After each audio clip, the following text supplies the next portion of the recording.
Sir practice and procedure act آپ نے prediction کی تھی کچھ ایسا ہی ہوگا، 10/5 کا فیصلہ آئے گا، فیصلہ بھی ویسا ہی آ گیا، لیکن جو معاملہ دوسرا ہے اس میں اپیل کے حوالے سے تو ماضی سے اپیل کا معاملہ تو کلیئر نہیں ہو پایا، تو کیا میاں نواز شریف صاحب اور جہانگیر ترین کا معاملہ بھی کلیئر نہیں ہے؟ ان کا مستقبل کیا ہوگا؟ دیکھیں، جہاں تک اگلے الیکشنز کا تعلق ہے اس میں تو الیکشن ایکٹ میں چونکہ ترمیم آ گئی تھی اور اس میں وضاحت کر دی گئی ہے کہ میکسیمم جو ڈسکوالیفیکیشن ہے وہ 5 سال کے لیے ہے، کیونکہ آئین میں میکسیمم جو بھی ڈسکوالیفیکیشن ہے 5 سال سے زیادہ کہیں نہیں لکھا ہوا۔ تو وہ جو فیصلہ تھا سپریم کورٹ کا جس میں ان کی تاحیات نااہلی تھی، وہ فیصلہ جو ہے اس کا اطلاق نہیں ہوگا میاں نواز شریف پہ، کیونکہ وہ 5 سال کا جو قانون آ گیا ہے اس کے بعد وہ فیصلہ جو ہے وہ ختم ہو گیا۔ لیکن عرفان قادر صاحب، دوسری جانب ہم یہ دیکھتے ہیں کہ الیکشن ایکٹ میں تو وہ 5 سال ہے، لیکن یہ ماضی کی معاملات ہیں، تو آئین کے اندر تو اس طرح کی اس فیصلے کے حوالے سے کوئی تشریح نہیں ہے، تو پھر جو اس تشریح پر سادہ اکثریت والا معاملہ جو الیکشن ایکٹ کا ہے وہ فوقیت ہوگا، کیا ہوگا سر؟ ہاں، انہوں نے آئین کی تشریح نہیں کی، انہوں نے آئین کو ری رائٹ کر دیا، اپنی طرف سے نیا آئین لکھ دیا، اس کو تشریح نہیں کہتے۔ اور نیا آئین جو ہے یا لیجسلیشن کا اختیار صرف پارلیمان کو ہے، اور چونکہ اس طرح کی کوئی لیجسلیشن ہی نہیں تھی اور انہوں نے کہہ دیا کہ یہ تو تاحیات نااہلی ہے، تو پارلیمان اسی لیے الیکشن ایکٹ میں ترمیم کر کے انہوں نے وضاحت کر دی کہ 5 سال سے زیادہ نااہلی کسی کیس میں نہیں ہوگی۔ اچھا، ایک اور معاملہ عرفان قادر صاحب وہ یہ ہے کہ سابق چیف جسٹس نے کچھ بینچز بنائے، ان کے فیصلے ہوئے، تو اب ان فیصلوں کا اب کیا ہوگا، اس پر کیا ہو سکتا ہے آگے چل کے؟ دیکھیں، وہ جتنے بھی بینچز اس پریکٹس اینڈ پروسیجر قانون کی وائلیشن میں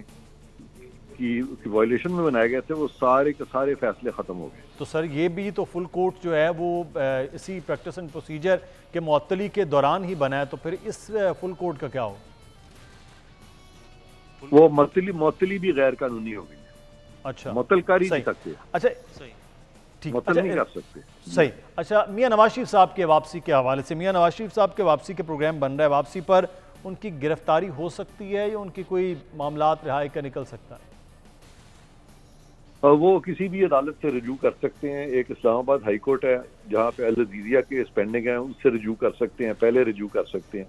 اچھا، اور وہاں پہ ان کو اجازت مل سکتی ہے ایک قسم کی پروٹیکٹیو بیل کے، ٹھیک ہے آپ پاکستان میں آ جائیں، یا سسپینشن بھی سیک کر سکتے ہیں، کیونکہ اب بہت سارے نئے فیکٹس بھی آ گئے ہیں۔ وہ سپریم کورٹ بھی جا سکتے ہیں۔ سپریم کورٹ میں جو review of judgment and orders جو انہوں نے ختم کیا تھا، وہ بھی چونکہ پریکٹس اینڈ پروسیجر ایکٹ کی وائلیشن میں بنا تھا، لہذا وہ بھی ایک ریمیڈی ان کو اویلیبل ہے، جہاں پہ ایک میننگ فل ریویو کی ریمیڈی ان کو اویلیبل ہو جائے گی۔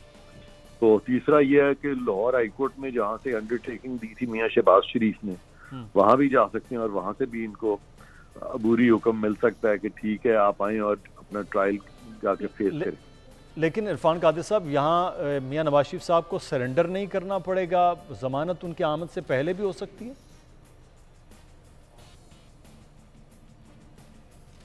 ضمانت میرے خیال پہلے ہو جائے گی ان کی، کیونکہ ان کے خلاف جو کیس ہے بہت ہی کمزور رہ گیا۔ وہ پناما کیس جو تھا وہ بنیاد بنی تھی میاں صاحب کی کنوکشن کی، اور پناما کیس میں بہت سے نئے فیکٹس آ چکے ہیں، پولیٹیکل انجینئرنگ کے ایسپیکٹس آ چکے ہیں، اور اس کے علاوہ کنکرنٹلی کچھ انلیگل چیزیں ہوئی تھیں اس میں، جس کا تذکرہ اسلام آباد ہائی کورٹ میں جب مریم بی بی کا کیس ہو رہا تھا تو اس میں میں نے بھی کیا تھا۔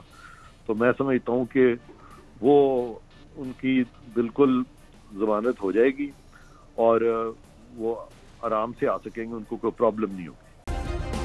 سبسکرائب کریں اور بیل دبائیں تاکہ کوئی خبر رہ نہ جائے۔